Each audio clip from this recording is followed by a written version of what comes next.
ज़्यादा पढ़ने से ज़्यादा मार्क्स आते हैं, गलत। अगर आपको ऐसा लगता है तो आप भी ज़्यादातर स्टूडेंट्स की तरह गलत समझते हैं, क्योंकि ज़्यादा पढ़ने से ज़्यादा मार्क्स नहीं आते हैं। सॉलिड पढ़ने से, पूरे फोकस के साथ पढ़ने से ज़्यादा मार्क्स आते हैं। और इसीलिए कुछ बच्चे जो होते हैं बहुत ज़्यादा एफर्ट लगाकर भी बहुत ज़्यादा नंबर नहीं ला पाते हैं, और वहीं कुछ बच्चे जो होते हैं वो कम एफर्ट में बहुत ज़्यादा मार्क्स ले आते हैं, क्योंकि उनका जो कंसंट्रेशन होता है, उनका ब्रेन पावर जो होता है वो बहुत ज़्यादा फोकस के साथ काम करते हैं। और इसीलिए आज के इस वीडियो में मैं आपको 5 ऐसी स्ट्रेटजीज़ बताने वाली हूँ जो हर टॉपर फॉलो करता है और अपनी एग्ज़ाम में 10 गुना ज़्यादा नंबर लेकर आता है ना। तो बड़े ही ध्यान से देखिएगा। अगर आप चाहें तो वीडियो को 2x पर डालकर वीडियो देख सकते हैं, लेकिन पूरा वीडियो ज़रूर देखिएगा बिना स्किप किए, ठीक। तो पहली जो हमारी स्ट्रेटजी है वो ये है कि स्टॉप ओवर थिंकिंग। ये वो चीज़ है जो आप बचपन से सुनते आए होंगे, लेकिन आपने कभी इस पर गौर किया है कि क्यों ऐसा कहा जाता है कि आपको ओवर थिंकिंग नहीं करनी है।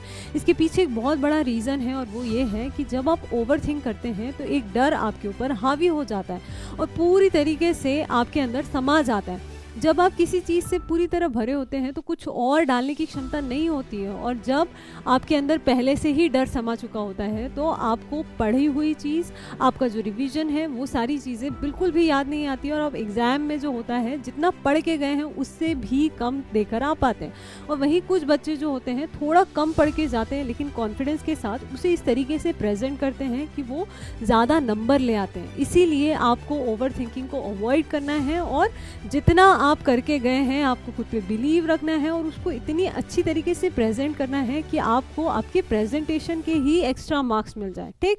तो ये चीज़ आपको हमेशा याद रखनी है, और ये चीज़ हर टॉपर फॉलो करता है ना। और जो हमारी अगली स्ट्रेटेजी है वो है टाइगर स्ट्रेटेजी। ये बहुत ही सॉलिड स्ट्रेटेजी है।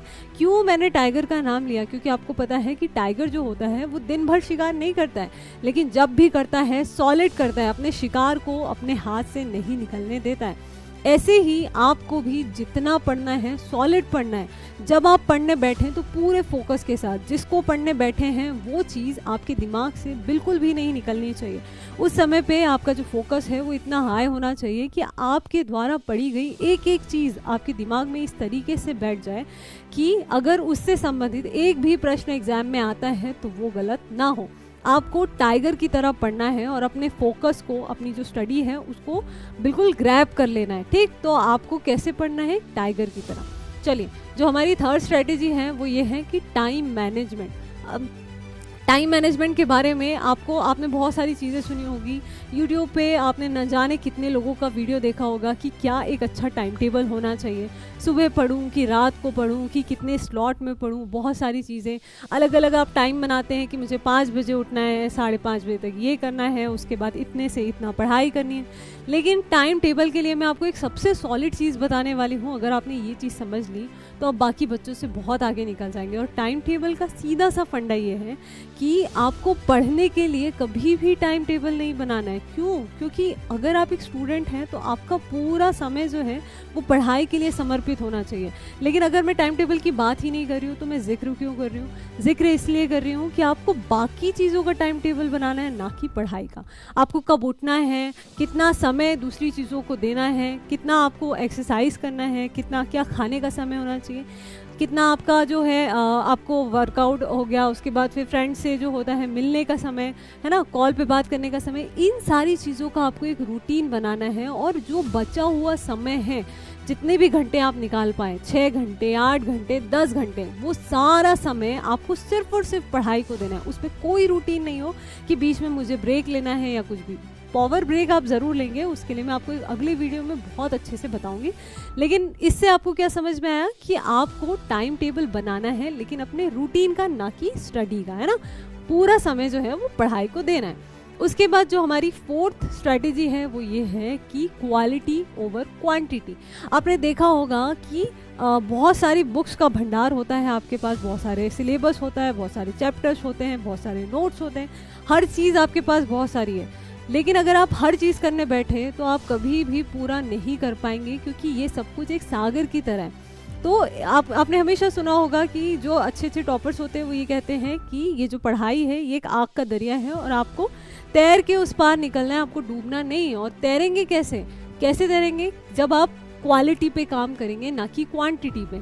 आपको क्वालिटी कैसे, सपोज मैं आपको एग्जांपल से बताती हूँ कि आपके पास अगर 10 चैप्टर हैं पढ़ने के लिए, तो आप 8 चैप्टर्स, 7 या 8 चैप्टर्स इतने सॉलिड तरीके से तैयार कीजिए कि उसका एक भी प्रश्न गलत ना हो, और बचे हुए जो 1, 2 या 3 चैप्टर्स हैं उनको आप छोड़ के या फिर एवरेज तरीके से पढ़कर सरसरी निगाह से भी कवर कर सकते हैं, है ना। तो इससे आपको एक कॉन्फिडेंस मिलेगा कि जो 6 से 7 टॉपिक या 8 टॉपिक मैंने कवर किए हैं वो पूरे मेरी कमांड में हैं, और बचे हुए जो टॉपिक्स हैं उन पे मैं प्रश्न जो है एलिमिनेशन के थ्रू बना लूँगा, है ना।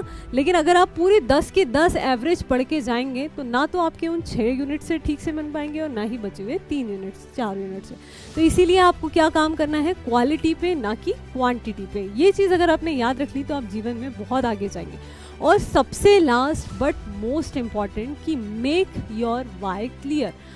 आप जिस भी चीज़ की तैयारी कर रहे हैं, अगर आप पढ़ाई कर रहे हैं, कुछ बनना चाहते हैं, कोई कॉम्पिटिटिव एग्जाम की तैयारी कर रहे हैं, क्यों कर रहे हैं, अगर आपको पता है, वाई क्लियर है, क्यों करना है ये पता है, तो आप सिलेक्शन पक्का ले ही लेंगे। जब आपका वाई क्लियर होता है ना, तो आपको मोटिवेशन अंदर से आता है, आपको किसी बाहरी बल्ब की ज़रूरत नहीं होती। आपके अंदर मोटिवेशन का बल्ब जो होता है ना, वो अंदर से एक आग की तरह जलता है। वो जो चिंगारी होती है वो खुद आपको मोटिवेट करती है पढ़ने के लिए, आपको प्रेशर डालती है जागने के लिए, सुबह जल्दी उठने के लिए, बाकी फ्रेंड्स को ना कहने के लिए, है ना। तो ये जो चिंगारी है ये तभी जलती है जब आपका वाई क्लियर हो, क्यों करना है। पेरेंट्स की बात सुन, पेरेंट्स चाहते हैं इसलिए करना है, आप चाहते हैं इसलिए करना है, खुद को साबित करना है इसलिए करना है, या आपका सपना है इसलिए करना है ना। तो ये वाई ज़रूर क्लियर कीजिए, एक दिन सोचिए, बैठिए, मंथन कीजिए, और जिस दिन अपने वाई को खोज निकाला ना, आपका जो एम है वो क्लियर हो जाएगा। ठीक, तो उम्मीद करती हूँ ये 5 जो स्ट्रैटेजी हैं उन पे आप बहुत अच्छे से काम करेंगे। और अगर आपने कोई सी भी स्ट्रैटेजी अभी तक अपनाई है तो मुझे कमेंट में ज़रूर बताइएगा। मिलते हैं एक और इम्पॉर्टेंट वीडियो के साथ। तब तक अगर आपने चैनल को सब्सक्राइब नहीं किया है तो तुरंत कर लीजिए। ऐसे ही स्टडी रिलेटेड टिप्स आपको मिलते रहेंगे। धन्यवाद।